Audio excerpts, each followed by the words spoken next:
In this video, I'm going to show you how to disable extensions in Cursor AI quickly and easily. If you've got an extension that's causing issues, slowing things down, or you simply want to turn it off for a cleaner workspace, this guide will walk you through the exact steps. And if this tutorial helps you out, don't forget to hit like and subscribe for more quick software tips just like this.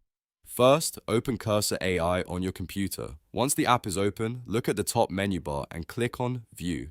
This is where Cursor keeps a lot of its interface and workspace options, including extension-related tools. After you click View, select Extensions from the drop-down menu. When you do that, Cursor will show you the list of all installed extensions currently available in your editor. Take a moment to review the list and find the extension you want to disable. You can click on any extension you no longer want active.